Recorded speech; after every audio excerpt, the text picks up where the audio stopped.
So let's get into it. If you are a first-time home buyer, you've probably heard people throwing around the terms FHA and conventional. And if you're anything like most buyers that I'm talking to every single day, you're thinking, okay, so what exactly is the real difference, and which one is gonna be the one that is actually better to me, better for me? Okay, so hope you're doing well. In this video, I'm gonna be breaking down exactly that. We're going to be talking about the pros, we're going to be talking about the cons, and we are going to be talking about the key differences between FHA and conventional loans. Okay, and I will share what I've seen work best for real estate buyers here on Long Island, Queens, and just what I've seen work for people or have heard of that work good for people everywhere, for those of you watching in different states or across the world. So because this decision can literally change your entire monthly payment, right? And we all want low payments. No one wants a high payment, right? How competitive your offer is and how fast you can get to the closing table. So let's start with what each one actually is. Okay, first we're going to talk about the FHA loan. Okay, so what exactly is an FHA loan? Okay, FHA loan is something that is backed by the Federal Housing Administration. Okay, so FHA is basically designed to make home ownership more accessible. It's going to be easier to qualify for. It allows for smaller down payments, and it's a little bit more forgiving if your credit or your income isn't perfect. It's not top tier, right? So it's going to be a better option for you if you're in one of those types of situations.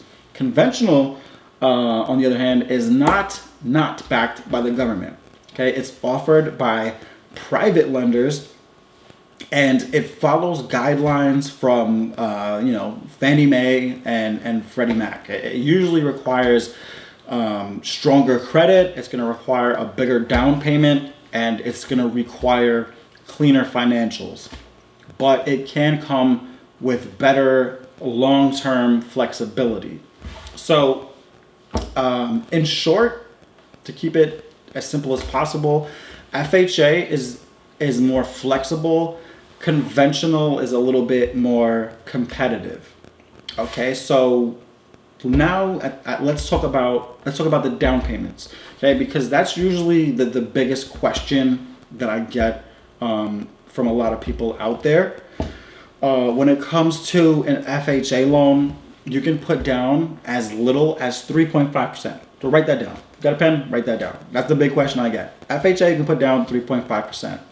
If your credit score is 580 or higher. So that means if you're buying a $500,000 home, let's say, you can technically get it with about 17 grand, 17,500, something like that, right? A conventional loan, on the other hand, can go as low as 3% down for first-time buyers.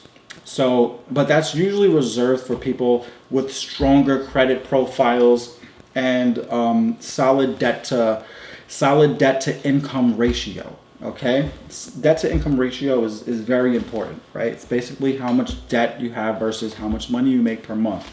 So the down payment itself isn't always the deal breaker. The place where the difference is really going to show up is when you look at mortgage insurance. Everybody's favorite word, right? We all love mortgage insurance. Being very sarcastic. So here's where things start to separate. Mortgage insurance. Okay, this is the big difference between conventional and FHA here. Okay, so when it comes to FHA, you are going to pay mortgage insurance premiums. Okay, so this is known as MIP. That's both an upfront fee that is usually rolled into your loan and a monthly amount that sticks around for the life of the loan, right? Unless you refinance later. Okay. When it comes to conventional loans have private mortgage insurance, and also known as PMI. So that's only required if you're putting less than 20% down. And the key difference is that PMI goes away once you build enough equity. Typically, when you hit 20%. Now, key thing is it's going to go away automatically when it's 22%. So, but 20% you get away from it. That insurance. So FHA insurance is kind of forever, right? Conventional insurance can drop off. That's a big deal long term, right? Because even if your monthly payments look pretty similar now, conventional loans can save you hundreds and hundreds a month later on, that can add up, right? Those are vacations. That's a down payment you can make for a car. That's restaurants and stuff for your kids, whatever, right? So now let's talk about credit and qualification. Okay, FHA loans are going to be much more flexible here. So you can get approved with lower credit score, sometimes down even to the 500s, right? Depending on your down payment and the lender that you're working with. So there's some variables here. So they're also more forgiving if you've had a past hiccup like a late payment, student debt or higher debt to income ratio. Maybe you had some sort of a bankruptcy you filed a while ago. It's going to be more forgiving in terms of those things. So conventional loans, on the other hand, reward strong credit. So if your credit is on point, the better your score, the better your interest rate. If you're at 740 or higher, you're likely going to get a much better deal going conventional. Your rate will be lower. Your PMI, your private mortgage insurance, will be much cheaper, and the loan will look significantly it'll look much stronger to sellers. So it's really not about which one is going to be better in theory. It's about which one really just fits your financial picture right now. So it's not a one size fits all kind of thing. It's just really, I always tell people, it just depends on your situation, right? So now let's get into the part that most people overlook, and that's how your loan type is going to affect your offer. So if you've been house hunting anywhere around Nassau County, Suffolk or Queens specifically, you'll know how competitive it has been, right? And for those of you that are not from New York, those are places in New York, and right now that's how the whole market is, right? Homes are still getting multiple offers, and sellers are paying close attention to the type of financing attached to each offer, right? I had a buyer I was working with the other day, where the listing agent was very specific on wanting to know who was the lender they were working with, right? So when listing agents see an FHA offer, they sometimes assume more red tape. They're gonna see and assume that there are going to be stricter appraisals, which is true in most cases. They're thinking longer timelines or more conditions from the lender, right? No, that doesn't mean that FHA offers can't win, because they do every single day and they're great loans. They absolutely can. But if you're competing against conventional buyers that have similar terms to you do, and you're in a situation where it's a multiple offer situation, you got the same number, same terms, they might look slightly stronger on paper than you do, and it could cause you to potentially lose a house. So, for example, in New York, because I'm from New York, in towns like Levittown, Hicksville, or Massapequa, where single-family homes move very fast, a conventional buyer often will edge out an FHA one simply because the seller just wants fewer hurdles before closing. So that's not discrimination. It's just logistics, right? Sellers are the ones ultimately that decide whether they're going to accept or reject an offer. And sellers right now, they just want certainty, right? And conventional loans generally just have fewer requirements. It's perceived as less risk, less requirements when it comes to the property condition and the appraisal process, right? They're just a little bit more easygoing with the appraisal and stuff like that and inspections. But if you've got a solid agent, and a good lender, very important, right? FHA offers can still win just as easily, okay? Just as easily. So you just have to make sure your numbers, your terms, and your communication are all airtight, right? So that's something that's very important. Okay, so next, let's talk about property requirements. Okay, so this is going to be a big one. So FHA loans have stricter rules around property condition. Okay, the home, when it comes to inspection and stuff like that, it has to meet certain safety and livability standards. So things like peeling paint or missing railings, very important. I see that a lot. No railing going into the basement, or any type of roof issues. That can be something that becomes a problem during the appraisal process, and it can cause your loan to not get approved unless those things get taken care of first.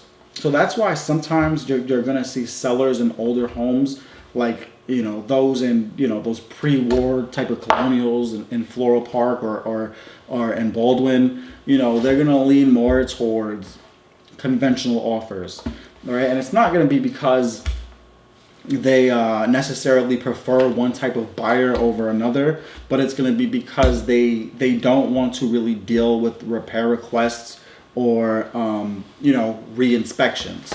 All right.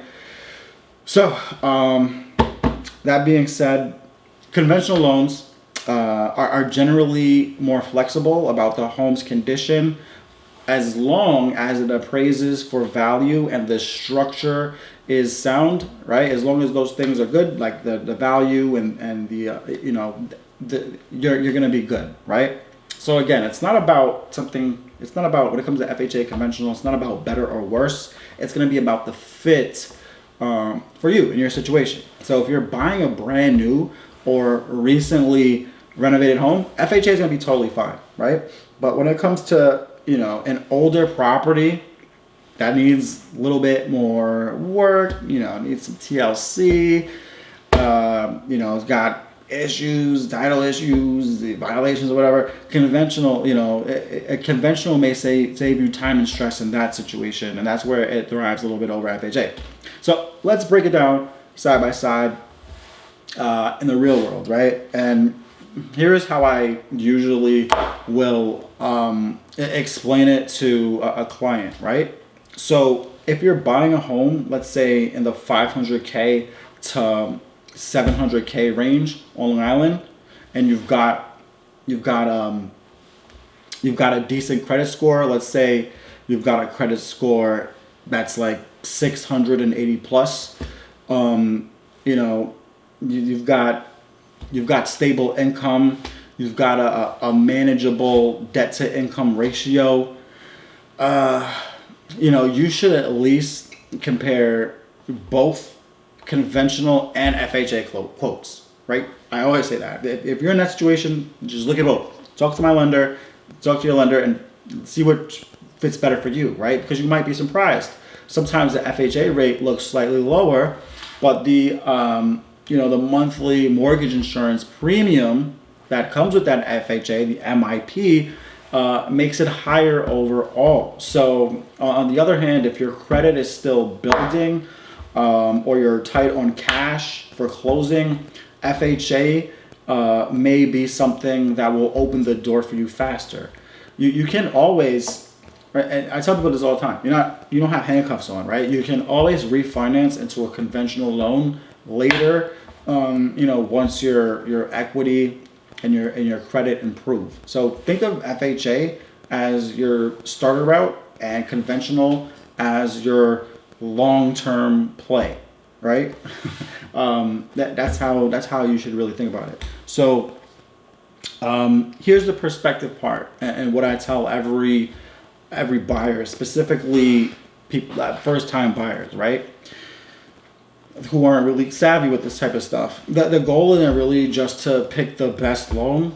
It's going to be to pick the one that gets you in the game, and it's going to set you up for future flexibility. I've had buyers who've used FHA. They get their first condo in Queens Village or Brentwood. They can stay there for 3 years. They build equity, and then they can refinance and then sell and move into their forever home, right? With a conventional loan, right? I had someone similar, did the same thing, bought a house in Freeport, FHA loan, but another second property, rented that property out, and bought the next one with conventional.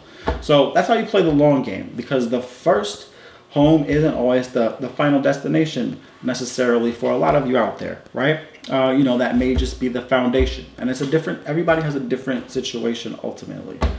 So the question of the day is, which one is better? That's why you're watching this video right now. If you're looking for a straight answer, which one is better?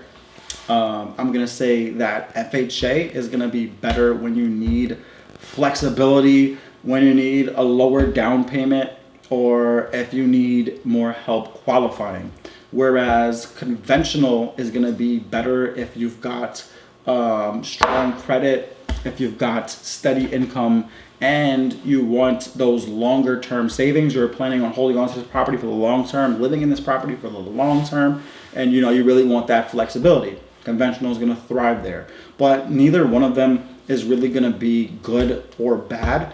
It's really going to be all about your situation, your goals, and the type of home ultimately that you're going after. So at the end of the day, buying your first home isn't about getting the perfect loan. It's about ultimately getting the right loan for right now. Okay, so what I'm going to advise you to do is to talk to a lender early, just not to see what you qualify for in terms of how much, but to compare both the FHA loan and the conventional loan routes side by side. So get your agent involved early too, because the type of loan you're using can shape how we structure your offers and ultimately negotiate on your behalf. So get that conversation started very early with your realtor and with your lender, right? And just really remember that everybody starts somewhere, right? The first home is typically going to be the hardest, right? But once you get into that real estate, everything after that is going to get much easier. So if this helped you to understand the difference between FHA loans and conventional loans, I want you to hit that like button, subscribe, and please drop a comment below. I would really love to know which one you're leaning toward and why. And if you want to connect with me, a real estate agent here in New York, you can connect with me down below. I have all my contact information down there. Thanks for watching, and I'll see you in the next one. Take care.